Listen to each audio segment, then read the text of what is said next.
Olá, meu nome é Fernanda Lacerda Santana, eu sou discente de mestrado do Programa de Pós-Graduação em Ciência da Informação da Unesp de Marília. Vim apresentar o artigo Representação Transsexual no Gênero Shōnen, e este artigo foi escrito em coautoria com a doutoranda Etefânia Cristina Pavarini.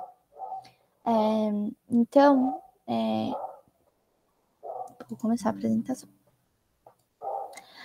Na nossa parte introdutória, a gente vem trazendo como que as histórias em quadrinhos elas têm sido abordadas, né? E que cada vez mais elas estão sendo um papel importante na nossa sociedade, né? Saindo do meio de entretenimento, mas como uma mídia capaz de abordar temas filosóficos, religiosos, políticos e psicológicos que afetam tanto o indivíduo quanto a sociedade como um todo. As histórias em quadrinhos têm o poder de representar diferentes culturas e sociedades, trazendo à tona suas particularidades e oferecendo novas perspectivas sobre temas específicos e universais que preocupam e afetam a humanidade há séculos. A gente pode perceber isso por meio das histórias em quadrinhos que a gente acaba vendo, né, no período históricos, como no caso de Maus, Persépolis e assim por diante, né, que eles vão trazer aspectos únicos e pensamentos únicos tanto dos autores, né, quanto dos momentos que eles viveram e as experiências que eles tiveram. E também podemos observar isso por meio dos quadrinhos norte-americanos mesmo, de super-heróis, como Capitão América, Superman, que eles vão trazer os medos específicos dos autores, né, e pensamentos da época, como o medo dos avanços soviéticos e também até a política norte-americana, né? E tradicionalmente os quadrinhos têm sido associados à ideologia de gênero normativas e políticas sexuais repressivas e exploradoras. No entanto, a indústria mainstream tem feito esforços recentes para diversificar a representação de personagens em termos de gênero, sexualidade, raça e etnia. Embora personagens transgêneros tenham começado a surgir em quadrinhos publicados por grandes editoras, há uma lacuna de pesquisa sobre a representação emergente e evolução desses personagens. A gente pode ver, por meio deste pensamento, que a gente está começando a diversificar os super-heróis e até os personagens dentro dos quadrinhos, mas a gente não está pesquisando como que essa representação está sendo feita. Porque às vezes a gente tem uma representação, mas a gente não estuda de como que ela é de fato ela é abordada. Se ela está sendo representativa mesmo, representando aquelas pessoas, ou está sendo preconceituosa ou até fetichista. Enquanto os estudiosos têm direcionado sua atenção para a representação de minorias sexuais nos quadrinhos, a representação transgênica permanece um pouco explorada. Então, a gente pode ver que às vezes a gente estuda sobre representação gay, lésbica, bissexual e afins, mas a gente não estuda como essas pessoas transgêneras estão se sentindo dentro dos quadrinhos até, e lendo aquelas personagens. E assim sendo, o nosso referencial teórico, ela vem para analisar sobre a transexualidade nas pesquisas acadêmicas, permitindo um olhar específico de fenômenos relacionados aos gêneros sexuais, desmistificando estereótipos e trazendo a conscientização sobre questões referentes à temática. Então, com o nosso olhar acadêmico, a gente pode ver se essa representação de fato está sendo positiva ou não. E isso a gente pode levar até para os autores para eles perceberem que isso de fato não está representando e está até ofendendo as pessoas. Então, a gente escolheu os mangás porque são um tipo de história em quadrinhos japonesa que possuem aspectos peculiares referentes à forma plástica, modo de leitura e subgêneros específicos. Ressaltando que, para o público adolescente de 12 a 18 anos, os mangás dividem nos subgêneros shoujo mangá, que são destinados às meninas, e o shonen mangá, que são destinados aos meninos. Os mangás shonen possuem enredos com múltiplas cenas de ação, muitas lutas, aventuras, violência, e seus personagens são determinados e motivados e destemidos.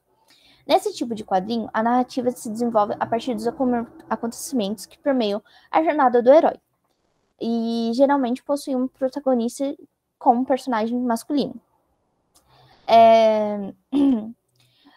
No que se diz respeito aos mangás shonen, a prática de transvestimento dos personagens se dá de maneira cômica. A falta de uma crítica negativa sobre o fato o coloca a prática em um espaço de normalização, propícios para discussões de questão de tolerância de gênero e a diversidade de expressão e de vestimenta independente do órgão sexual de nascimento do indivíduo. O autor Braga Jr. expõe que os personagens transexuais, hermafroditas, travestis de gênero não binário, geralmente não são problematizados no enredo de histórias em relação à sua identidade sexual, por não ser de fato relevante à construção da história, apenas um detalhe do personagem ou de sua caracterização, como de fato natural e aceitável. E se dá devido ao fato de que, por um lado, grande parte dos produtores de quadrinhos são homens heterossexuais que não compreendem ou não se interessam por representar questões que permeiam a transexualidade e, por outro lado, as representações transgêneros na mídia que descrevem pessoas ou personagens de forma estereotipadas, mal interpretadas, ridicularizadas e usadas para chocar o público. Então, a gente escolheu este gênero e essas porque o modo de se transvestir no Japão é normalizado, mas quando as pessoas escolhem e têm toda essa questão de serem transexuais e quererem fazer a mudança de sexo, elas são muito mal vistas naquele ocidente, né? Então, a gente trouxe isso para ver como que está sendo abordado. Igual eu disse, às vezes eles acabam nem ligando de como que essa abordagem ocorre, porque às vezes eles só colocam para divertir o público e ficar zoando as pessoas que são transexuais.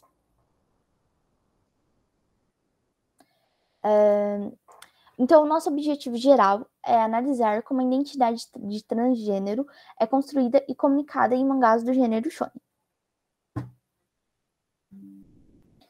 Os procedimentos metodológicos são que esta pesquisa é de abordagem qualitativa e de natureza teórica.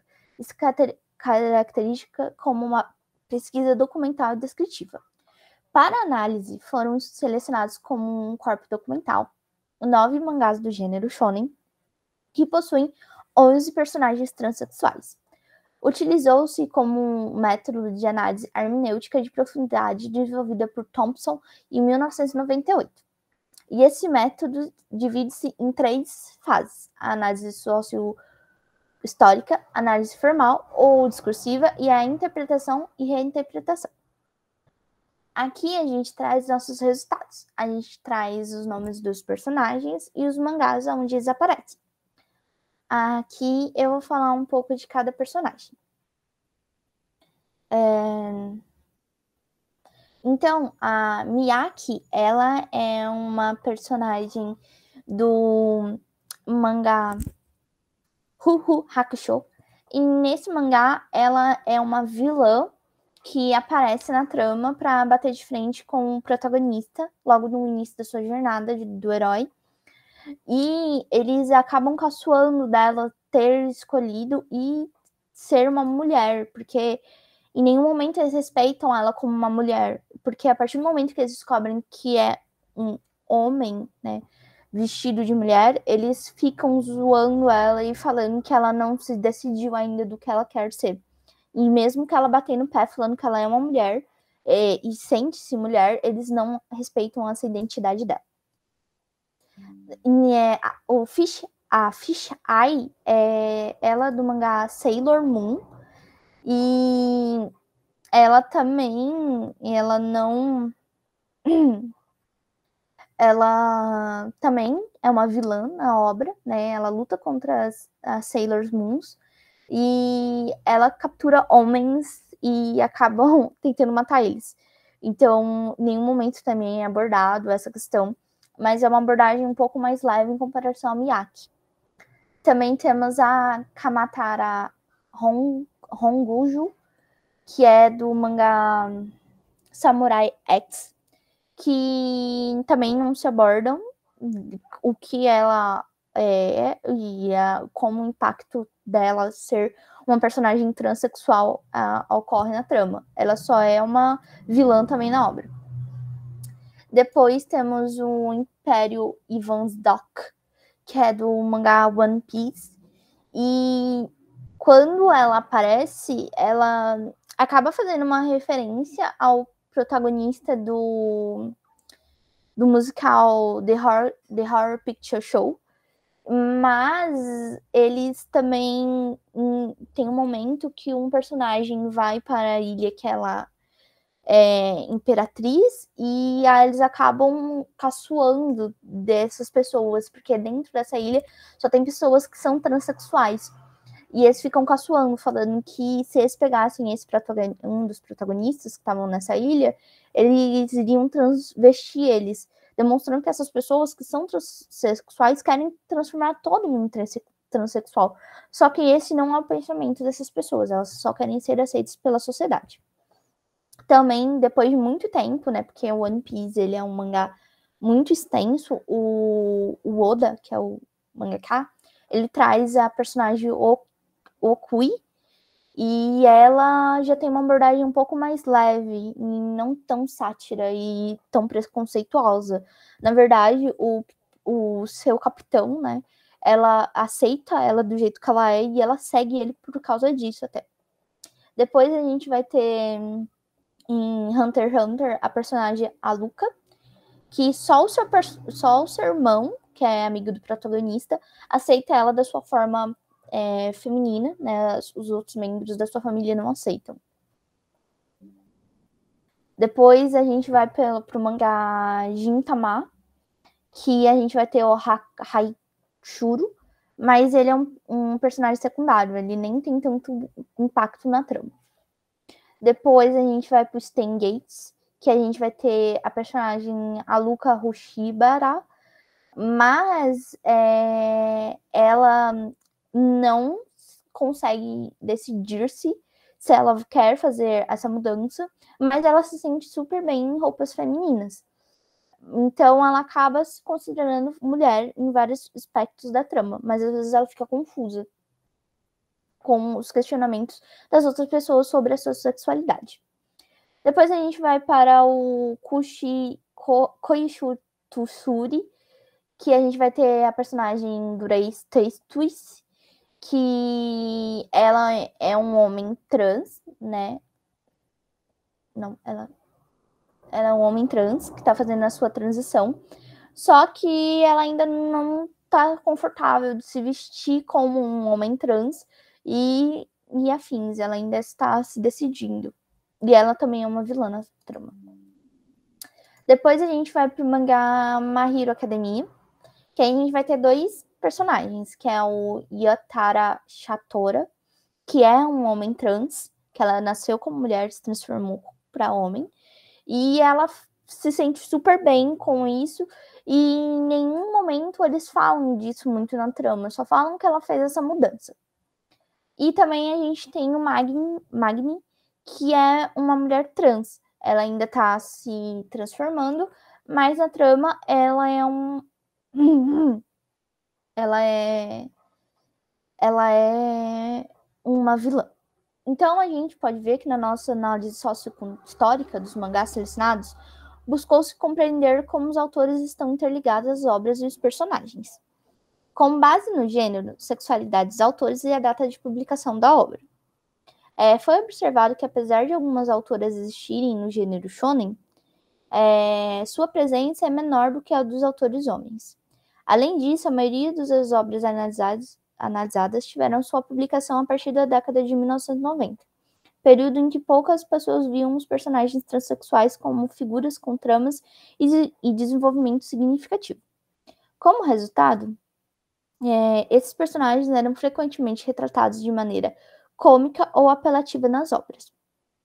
Como eu disse anteriormente, às vezes nem respeitavam as suas decisões e ficavam questionando se eles eram de fato transexuais ou não, e ficavam rindo até desses momentos, porque igual a maioria eram vilãs, então eles ficavam rindo e falando, e isso levando como chacota.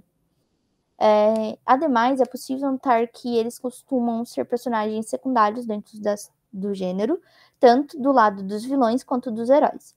Eles acabam não sendo os vilões principais da obra, eles são sempre os vilões que estão ali para ajudar o vilão principal a chegar no seu objetivo final, como a gente pode ver até o do Magni, que ele é da Liga dos Vilões, mas ele é um vilão secundário. Durante a análise formal, foram examinadas a representação visual dos personagens, suas ações na obra, como são abordados e seu progresso ao longo da narrativa. Na interpretação, foram selecionados os passos anteriores e observados se o gênero, a sexualidade e a data de criação da história interferiam na criação e desenvolvimento das personagens transexuais dentro das obras. A distribuição da representação sexual evidenciou que os 7 dos 11, né, que foram 63,63% dos personagens são representados com características femininas, nas quais 5 são mulheres brancas e apenas uma é uma mulher negra.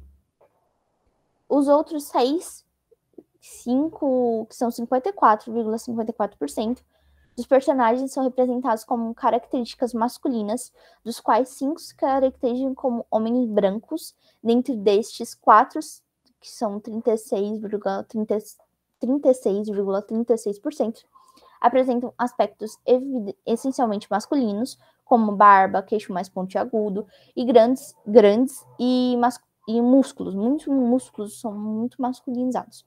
E apenas 2% apresentam características de afrodescendentes.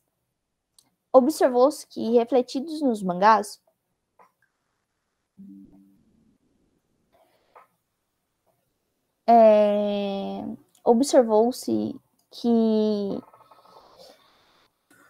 refletido nos mangás, os traços das personalidades, singularidades e vivências dos autores, em que sua grande maioria retratam personagens a partir dos seus conceitos de perfeição estética, isto é, pele mais branca, silhueta esbelta, olhos claros e rostos delicados, como se fosse uma imposição implícita de um padrão aceito como uma norma na sociedade nipônica.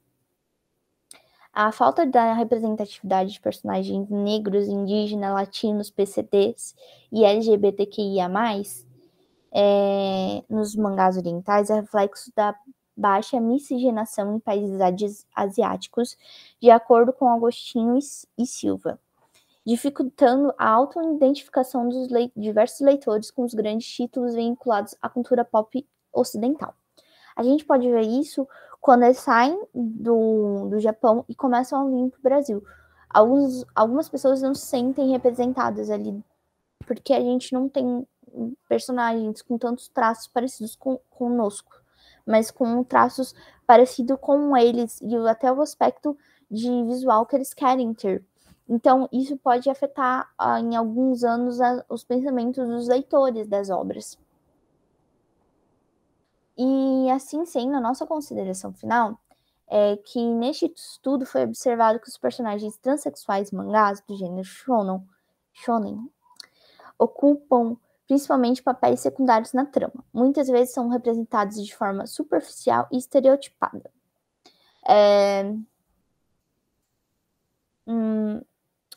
Essa falta de representação de personagens transexuais como protagonista levam questões sobre como os arquétipos masculinos pré-definidos no gênero shonen podem afetar a construção de personagens trans.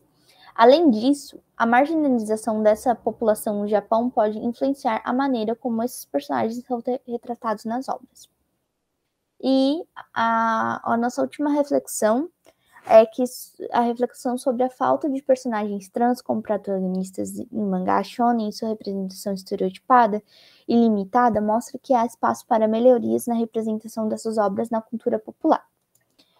Então, a gente vê que este estudo é só o primeiro passo para pensarmos de como estão sendo representadas essas pessoas e demonstrando que existe uma estereotipação, pode existir uma melhoria e pode até levar a esses personagens trans virarem protagonistas das suas próprias histórias. Aqui trazemos nossas referências e obrigada pela atenção.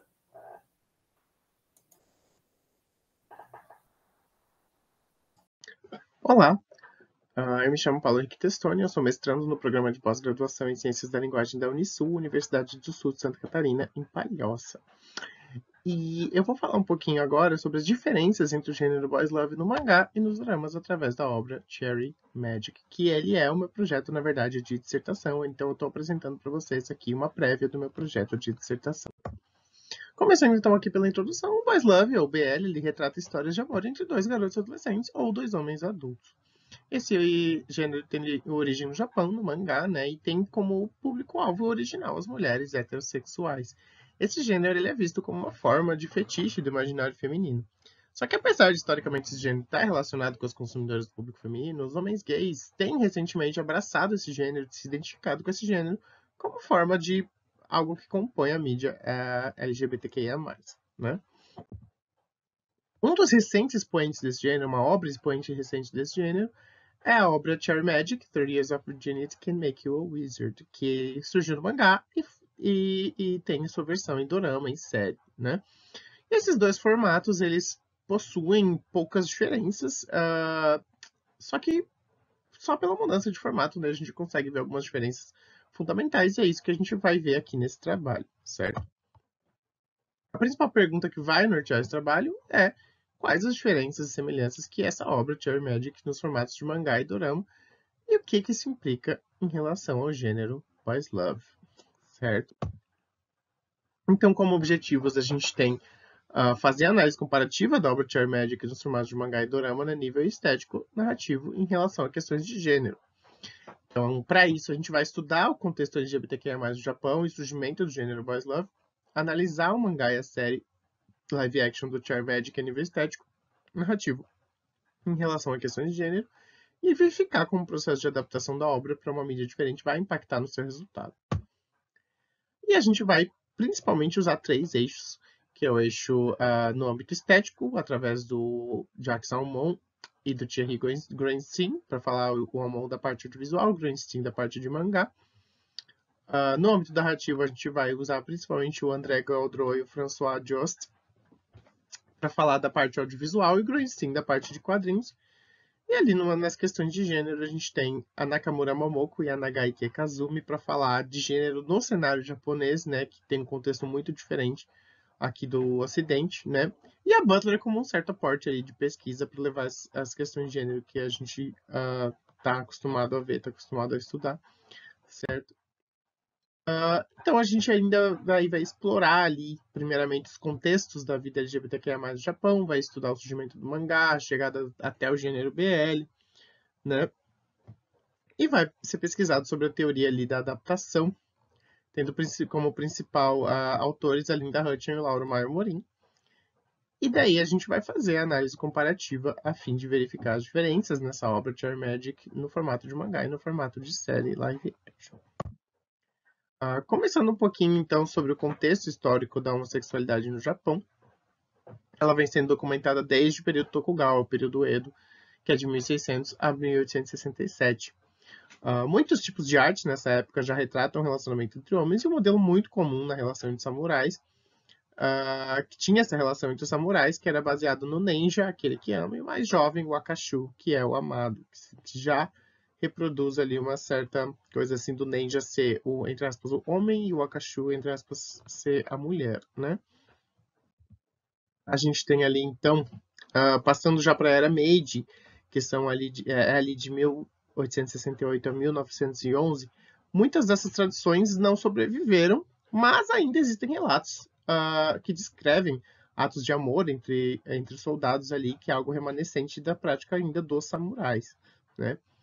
A sexualidade, ela começou nessa era a ser vista como um problema social, e não só a homossexualidade, como a sexualidade de uma forma geral. Isso tinha bastante relação com o processo de ocidentalização, nacionalismo, que veio nesse período ali, por conta ali, principalmente do pós-guerra, né? Então, esse pós-guerra, a ocupação norte-americana, ela também influenciou uma certa vida gay no Japão, que existiam interações ali de homens gays americanos com homens gays japoneses ali na vida noturna. E a partir dos anos 90, o Japão viveu o que o autor McClelland chama de gay boom, onde a mídia começou a representar os homens gays na televisão, na ficção, né? E essa representação era muito claramente focada para o entretenimento de um público feminino, entretenimento de público de mulheres. E falando sobre isso, né, a gente falando um pouquinho sobre como era a sexualidade da mulher japonesa, sua leitura dos corpos masculinos.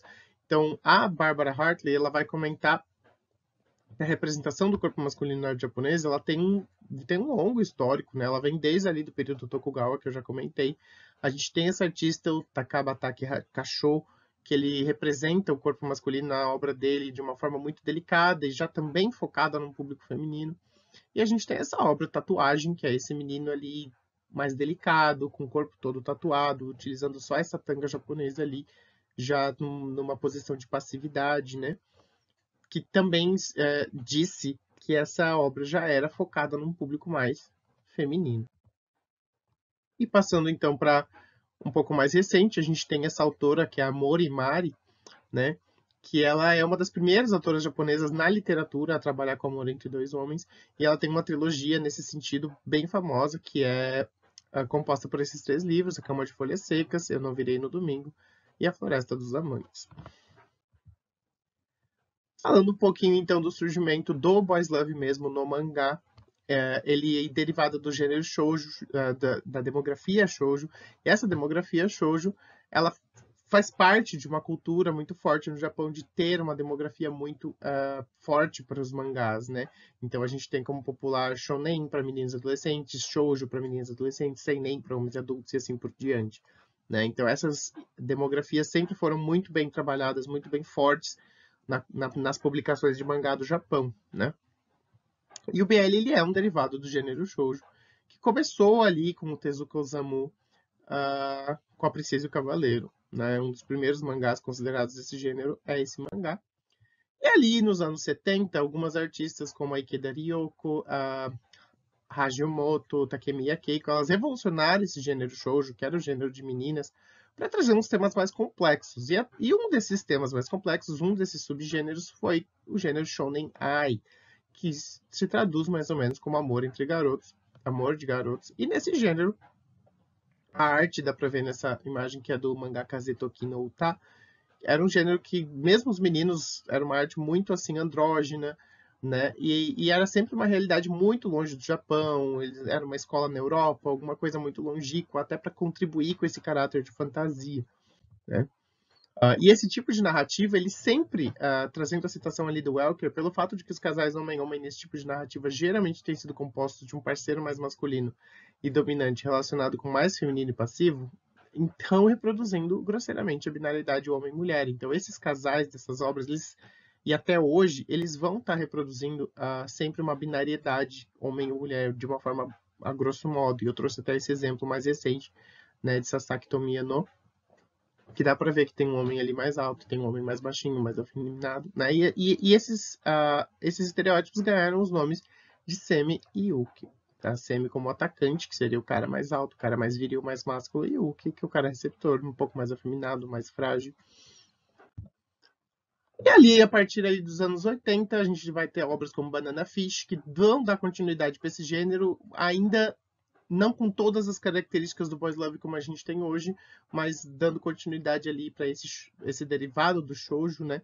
E a partir dos anos 1990, que se viu uma explosão maior de obras shonen ai nesse mercado, com muitas publicações tendo surgido e moldando o boys love mais como a gente conhece hoje. Falando um pouquinho de como o gênero boys love chegou nas telas, a partir ali dos anos 2000, a gente começou a ver eles nas telas no formato de anime, né, de anime. né? Então a gente vai ter ali Gravitation, Emino Matsuei, Loveless, Princess como alguns ali dos anos 2000 mais populares, né? Mas na forma de dorama, na forma de série, na verdade, quem trouxe primeiro foi a Tailândia, não foi o Japão. Né? Então, o Boys Love como mangá e como anime estava fazendo muito sucesso ali na Tailândia. E também aqui nos outros países ali da Ásia, né? E a Tailândia, sobre influência ali dos dramas japoneses, dos dramas coreanos, trouxe uma diversidade de gêneros maior para o seu portfólio audiovisual, e num desses gêneros eles começaram a produzir dramas no estilo Boys Love. E uma das obras pioneiras desse gênero na Tailândia é o Lovesick The Series, que está ali na imagem. E através desses dramas tailandeses, esses dramas tailandeses fizeram muito sucesso em toda a Ásia, ali na China, Coreia do Sul, Japão. E esses países começaram a produzir os próprios dramas live action também, inclusive o próprio Japão. Então voltou, né? O Japão ele não produzia para um grande público os dramas boys love ainda. E graças ao sucesso desses dramas tailandeses, como Sotus The Series, Together The Series, o Japão começou a produzir mais e mais obras como essas duas que estão ali na imagem, que a partir ali mais ou menos de 2020 para cá. Então, trazendo um pouquinho as noções de adaptação. A adaptação ela é um conceito fluido, os autores eles discordam um pouquinho ali, mas trazendo a Linda Hutchell, ela descreve a adaptação como uma transposição declarada de uma ou mais obras reconhecíveis, um ato criativo interpretativo de apropriação ou recuperação, ou engajamento intertextual extensivo da obra adaptada. E a Hutchell comenta que historicamente, a adaptação é muito vista como inferior à obra original, que geralmente é literária. Só que essas diferentes formas de expressão, elas podem contribuir com o material original, né? E o Robert Stein, ele fala que a retórica padrão é sempre ter um discurso de que vai ter perda, mas se ignora muito o que se ganha numa adaptação também, né? Então, uma adaptação...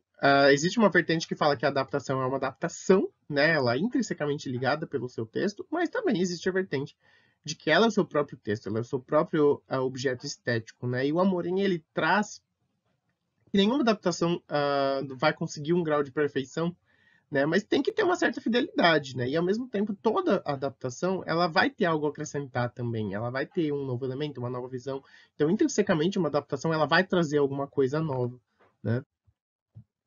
E finalmente, então, para a gente finalizar, a gente tem aqui o princípio da nossa análise comparativa, né? Como eu falei, esse é o princípio ali da minha dissertação. Então, a gente começa comentando ali que o Groenstein, ele traz, né, que a narrativa dos quadrinhos se dá principalmente através das imagens, né?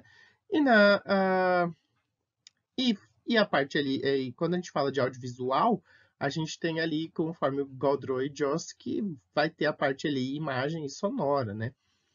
E o Almond, ele vai definir que o espaço fílmico ele é composto por quadros que são reproduzidos um atrás do outro, só que eles criam uma ilusão muito próxima do mundo real, fazendo com que a gente esqueça que a gente está assistindo uma sequência de quadros, mas sim que a gente esteja assistindo, a gente tem a sensação de estar assistindo realmente uma realidade ou algo do gênero, né?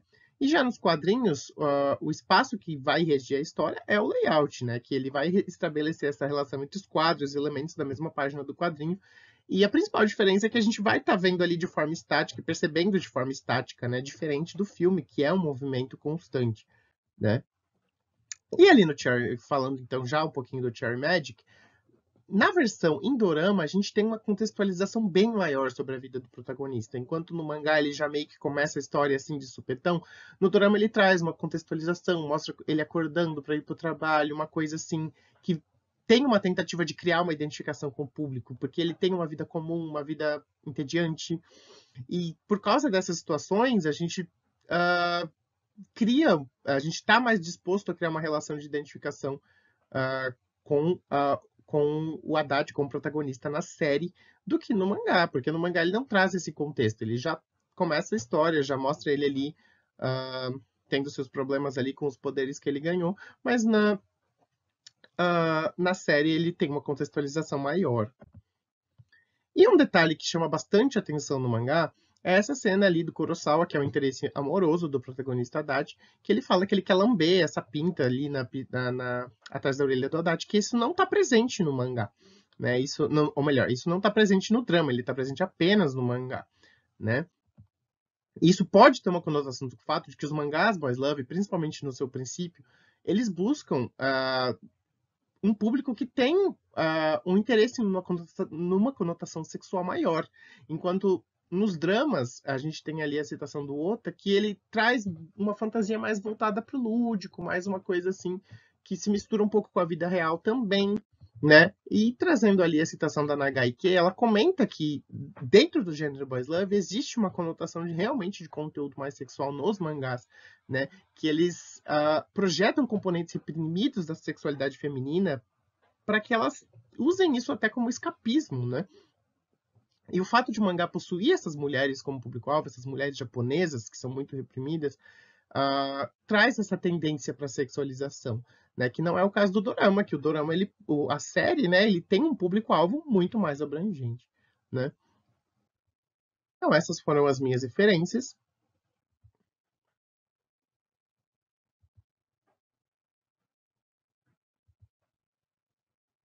Boa tarde, meu nome é Lendi de Cássio Perini e o trabalho que eu vim apresentar para vocês aqui, nas 7ª Jornadas Internacionais de História em Quadrinhos, se chama Certeza Milagres do Infinito, a reinvenção da bruxaria no universo de Umineko no Naku Koroni. A pesquisa foi desenvolvida na Universidade Federal de Pelotas, sob supervisão da professora doutora Nádia Sena. O presente trabalho investiga a figura da bruxa na série de mangá Umineko no Naku Koroni, destacando proposições e rupturas que avançam sobre o arquétipo culturalmente construído para tal entidade lendária. O estudo interdisciplinar dialoga com a cultura visual, literatura, etimologia, imaginário e folclore, entre outros, para construir um painel que apresenta as bruxas de Umineko a partir dos conceitos abstratos, infinitude, certeza e milagres. Em suma, a intenção é apontar as inovações que esse mangá inaugura, rompendo com os modelos tradicionais de representação do estereótipo da bruxaria. O objeto de estudos é Umineko no Naku Koroni, uma saga de mangá escrita por Ryukishi 07. Ela é composta por 8 volumes, que adaptam e expandem os conceitos de uma visual novel homônima para o quadrinho japonês. Dividida em arcos de resposta e questionamento, a história é apresentada primordialmente como um mistério. Personagens e leitores são desafiados a encontrar um assassino.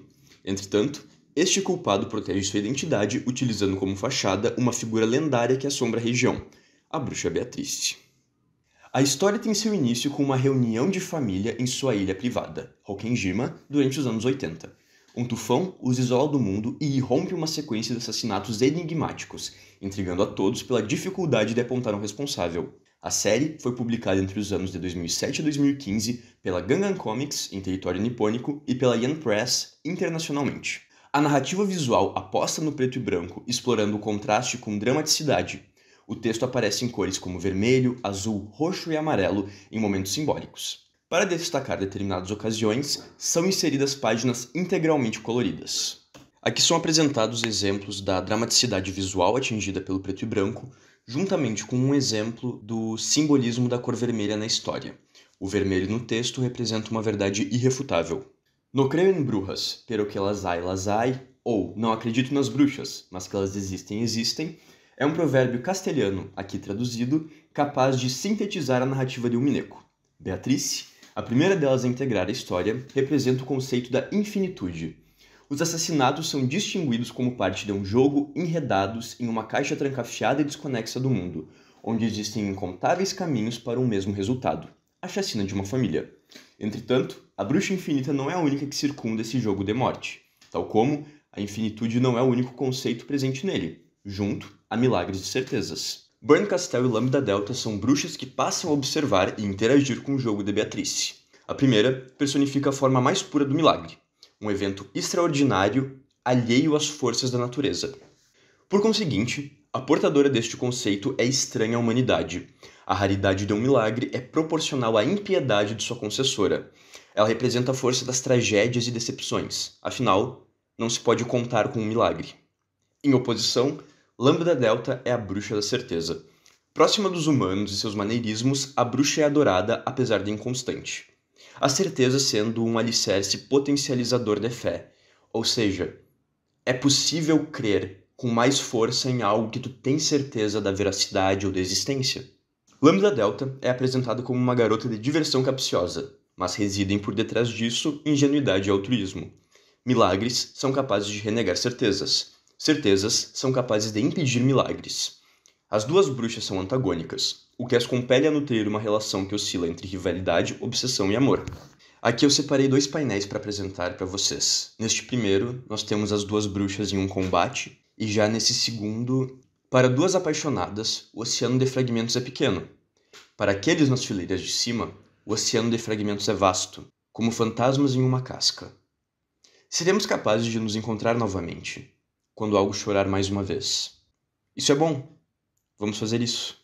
Com as bruxas de Umineko devidamente apresentadas, nós agora passamos a analisar os conceitos da bruxaria a partir do imaginário popular, culturas, folclore e etimologias que constroem os arquétipos que então nós embasamos para pensar a bruxaria contemporaneamente. E bem, não há consenso em relação à gênese etimológica da palavra bruxa no português. Uma das hipóteses afirma que sua origem se encontra no verbo italiano bruciare, que significa queimar. Witch, do inglês, origina-se em wit, segundo o etimologista Anatoly Lieberman, que se traduz em sagacidade, saber. No japonês, os kanjis que compõem majo são ma, derivado de magia, maho, juntamente de jo, derivado de mulher, josei. 3 denominações diversas para essa mesma entidade folclórica. Apesar da distinção linguística, os termos carregam elementos que estruturam um mesmo arquétipo de bruxa. O da mulher sábia, usando do caldeirão e fogueira como instrumento de ofício, dominando conhecimentos ocultos relativos a ervas medicinais e a natureza como prática mágica. Reforçando esse arquétipo da bruxa como uma figura de sabedoria, eu trago essa citação da Charlotte Wolfe, que fala sobre como a bruxa originalmente era associada a uma figura que possuía conhecimentos ocultos ou conhecimentos de plantas medicinais e que só a partir da demonização, que surgiu com a cristandade, a figura da bruxa má se reforçou. E juntamente com isso, eu trago citações do Anatoly Lieberman. A etimologia que acho aceitável associa Wicca, a forma arcaica de witch, com o verbo wit, saber. O russo para bruxa é vedma, traduzido em aquela que sabe. Nos quadrinhos, esse ideal da bruxa associada à sabedoria, às plantas e ao oculto pode ser observado em Witchcraft l'Intérieur, uma minissérie do universo Sandman. Juntamente, na dramaturgia brasileira, o monólogo do veneno da personagem Joana de Gota d'Água é capaz de encapsular tal experiência da bruxa como potência natural. Contudo, é notável que a bruxaria não é unicamente atrelada a esse cânone de sabedoria. A figura da bruxa é imersa em demonização histórica e cultural, movimento este que, como afirma Wolff, fora fortificado pela cristandade. Entretanto, escritos épicos da antiguidade, anteriores àquela mencionada ascensão, já delimitavam um molde para a figura da bruxa má. Ericto de Tessália é uma necromante lendária de aparência torpe e repulsiva, presente em diversas obras da literatura romana. Seu primeiro destaque veio em Farsália, épico do século I, em que o filho de um governador, objetivando ter vislumbres do futuro da guerra, encontra resposta com a feiticeira profana. Ericto tem domínio sobre as práticas e saberes abomináveis pelos deuses. Em sua construção, torna-se o exemplo primo do arquétipo da bruxa como velha pestífera e repugnante. De acordo com Tully, nós temos aqui, na figura de Ericto, a base para a bruxa má, concebida tanto em literatura quanto na imaginação popular. Virtualmente tudo o que imaginamos acerca de bruxas más teve sua origem no poema de Lucano. A partir do estudo, então, foram delimitados estes 2 arquétipos que estruturam a bruxaria e suas representações. Entretanto, na narrativa de Umineko, a bruxa não se apresenta como uma anciã lúgubre e atroz. Muito menos é resumida uma eremita isolada em sua cabana, desvendando os caminhos mágicos a partir de ervas, ungüentos e venenos. As bruxas de Umineko se apropriam dos arquétipos historicamente e socialmente estabelecidos, mas não se limitam a eles. Aqui eu trago alguns exemplos de bruxas populares em folclore, mitologia, literatura, cinema e como elas se encontram em cada um desses arquétipos. Entretanto, nenhuma dessas definições ampara a bruxaria de Umineko. Portanto, se nenhuma delas ampara a bruxaria presente em Umineko, o que ampararia? Bom, narrativamente, uma personagem da saga desperta como bruxa quando seu espírito eleva-se a um estado além do domínio humano, e então ela é reconhecida por alguma outra entidade superior. Partindo disso, ocorre uma dissociação entre a bruxa e quem a originou, ambas formas podendo existir simultaneamente. Em outras palavras, uma espécie de personificação do conceito abstrato que a fez abandonar a humanidade. Entretanto, traçando um paralelo com as personificações e alegorias mitológicas, há uma relação de oposição. Em Umineko, parte do humano tornar-se o estandarte de um conceito abstrato, despertando como bruxa nesse processo. E não o contrário. um conceito imbuído em características antropomórficas, humanizadas. Nesse painel, eu apresento uma conversa entre a Lambda Delta e a Beatrice, nesse processo em que ela está acordando como bruxa. A Lambda diz: apesar de você não ser nada além de carne humana, por trazer seu espírito ao meu plano de existência, você criou um domínio próprio. Sua caixa guarda perfeitas e infinitas possibilidades. Em nome da bruxa da certeza, Lambda Delta, eu reconheço você como bruxa. E em oposição, qualquer figura a qual sacrifícios são feitos deve ser capaz de reconhecer esse fato. Afinal, aqueles que o fazem estão esperando por uma resposta. Em outras palavras, tal figura deve ter algum grau de consciência. E dado o antropomorfismo do antigo panteão grego, essa consciência talvez seja melhor descrita como personalidade. Na antiga Grécia, diversas categorias de coisas não humanas foram adoradas em sua forma humanizada. As pessoas faziam sacrifícios para valores, para conceitos abstratos, mas, por esperar que esse tal conceito, essa virtude, fosse capaz de responder elas, essas coisas começaram a serem denotadas de personalidade. É quase que o caminho oposto da bruxa de Umineko. Afirmamos então a natureza inaugurativa da bruxaria nessa saga de mangá. A tríade, não se encaixando nos arquétipos apresentados. Apesar de dominarem segredos, sua existência transcende a de humanas que desvendaram conhecimentos ocultos, figuras palpáveis que têm uma prática mágica natural. Mesmo com sua capacidade de malefício e hostilidade, elas também não adentram o molde de bruxa como uma velha atroz e maligna. Em sua multidimensionalidade, se entende a bruxaria tal como seres representativos de um conceito, além de uma mera personificação deles, que habitam uma dimensão alheia à mortal, com o poder de interferir diretamente nela, caso seja ímpeto. Habitando esse mundo paralelo, onde conceitos de natureza duelam entre si, para reger as vidas daqueles que as interessam. A narrativa é apresentada segundo 3 personagens com características disruptivas, que inovam em sua representação, para além da monstruosidade, decrepitude, solitude e herbalismo tradicionais. Beatrice, Lambda Delta e Burn Castell mesclam características duais, alternando entre bem e mal, existência e ausência, certezas, milagres e infinitudes. Obrigado pela atenção, e não esqueçam que sem amor não pode ser visto. Aqui estão minhas referências, e obrigado. Olá, me chamo Dante Martins e vim aqui apresentar o artigo Como Assustar, Recursos Imagéticos do Terror nos Mangás de Junji Ito. O objetivo desse trabalho é analisar os recursos gráficos, narrativos e imagéticos utilizados nos quadrinhos japoneses para desenvolver o gênero de terror. Isso será feito através de uma análise das obras de Junji Ito, um prolífero mangaka conhecido mundialmente pelas suas histórias de horror. Metodologia. Partimos de uma leitura analítica de algumas obras do autor, identificadas e sugeridas pelo próprio e pela crítica, criando quadros de comparações e registro de elementos que se apresentam com maior frequência, sendo eles o uso frequente de rachuras e linhas para criar imagens de horror detalhadas e texturizadas ao ponto de transmitir uma sensação sinestésica desconfortante, o uso de enquadramentos como o de plano aproximado e de primeiro plano, seu formato de história curta e estruturada como contos,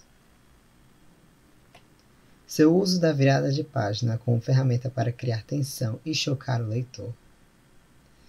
E por fim, discorremos sobre os 3 principais subgêneros de terror utilizados pelo mangaka: psicológico, cósmico e corporal, e de que forma eles aparecem em suas premissas.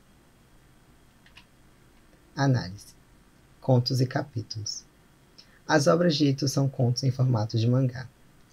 O autor já produziu diversas obras completas que possuem entre 30 e 60 páginas.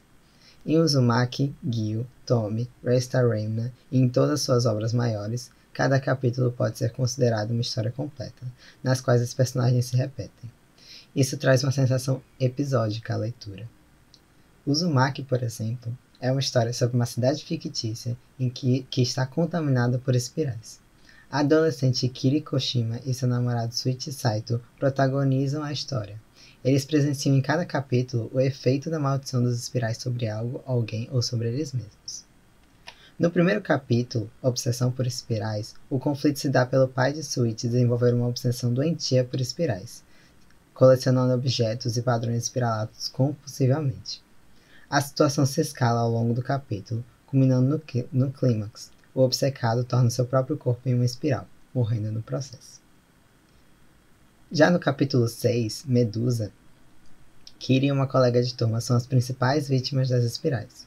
Os cabelos de ambas tomam vida própria e começam a criar espirais que possuem um efeito hipnotizante nos outros. Os cabelos crescem de forma descontrolada, sugando a energia vital das meninas, e atacam qualquer um que tente cortá-los. Ao final do capítulo, os cabelos de ambas começam a disputar por atenção. Em meio a essa luta, Sweet consegue cortar os cabelos de Kitty, a salvando. Entretanto, a colega de classe, já obcecada com a atenção que os cabelos lhe proporcionam, morre quando seus cabelos sugam toda a sua energia. Pode ser observado através desses dois exemplos como os capítulos em Uzumaki têm o potencial de serem lidos independentemente, pois em cada um deles é estabelecido um pequeno conflito e uma resolução no final do mesmo. Páginas e jumpscares. O termo jumpscare se refere a uma técnica para assustar a audiência, geralmente feita com barulhos altos, movimentos bruscos e a aparição de algo aterrorizante repentinamente na tela. Junji Ito incorpora em suas histórias um elemento equivalente ao jumpscare no cinema, através da virada de página. É comum que na folha que apareça um momento chocante ou a revelação de algo monstruoso se crie tensão para a próxima página de diversas formas. Uma delas é através da reação dos personagens, com uma expressão de horror ou choque, como vemos no exemplo desse trecho em Ancestrais Honrados, em que a protagonista se depara com algo terrível. Antes de vermos a cena de choque, observamos a expressão da protagonista mudar para de espanto. Finalmente, ao leitor virar a página, é revelada a cena que causou o espanto, que ocupa a folha por inteiro. Linhas e rachuras. Ito enfatiza o horror em sua obra, incorporando muitas texturas e rachuras, principalmente em suas cenas de impacto. Nos quadrinhos, as linhas têm grande poder de expressão. Ito se utiliza das linhas de maneira a renderizar a imagem de maneira grotesca. Como exemplo, observamos o efeito sinestésico da imagem, que se dá através da utilização de texturas e formas associadas a insetos, doenças e a decomposição de maneira geral, o que pode criar a sensação de repulsa em grande parte dos espectadores. Olhos e enquadramentos. Outro fator recorrente é a utilização frequente de planos aproximados, este o qual o busto ou a cabeça do personagem está em foco e ocupa o quadro. E o primeiro plano. Estes dois planos têm um grande valor narrativo nas histórias do mangaka. O primeiro plano, em particular, é muito utilizado por Junji Ito para focar em olhares. Através de detalhes nos olhos de seus personagens, o autor tanto representa medo e choque quanto monstruosidade, loucura e perda da humanidade. Como exemplos desses olhares inumanos, temos o olhar vazio e distante do homem em Liberal Evasion e o olhar enlouquecido e desesperado do velho em The Mystery of the Haunted House, Sweet's Vision. Gêneros e subgêneros. O terror, como todos os gêneros midiáticos, possui diversos gêneros submidiáticos. Destes subgêneros, Ito costuma explorar em suas histórias 3. O terror psicológico, caracterizado pelo tormento psicológico dos personagens. Dentro desse subgênero, o autor utiliza em particular o medo causado pela incerteza e o receio em torno de objetos ou seres vivos estarem vivos ou não, ou seja, algo familiar que se revela desconhecido. É popularmente chamado de Uncanny Valley, como o medo causado por bonecas realistas ou marionetes. Temos o terror cósmico, subgênero este comumente atribuído às obras de H.P. Lovecraft. Nele, o horror vem de algo maior, fora da compreensão, humana e muitas vezes inevitável. Em uma entrevista com a Viz Media, Junji Ito menciona que o destino inevitável de seus personagens é o que faz suas histórias horripilantes. E por fim, o terror corporal, também conhecido como body horror. Nele temos o horror através do corpo, da transformação do mesmo e do grotesco. O body horror tem um contexto ainda mais poderoso no imaginário cultural japonês devido aos bombardeios de Hiroshima e Nagasaki. As explosões e a radiação mutilaram e adoeceram diversos corpos, marcando esse trauma no subconsciente da nação. Considerações finais. As obras de Junji Ito possuem diversas facetas dignas de serem exploradas. A partir do que foi examinado, enfatiza seu storytelling em cada elemento presente, de suas linhas a movimentos de virada de página. Seus enredos absurdos e repulsivos criam, para além do medo, um fascínio mórbido para o que está a seguir. Com todos esses fatores reunidos, o autor costura histórias envolventes que exploram diversos subgêneros no horror e suas diversas maneiras de se assustar. Referências.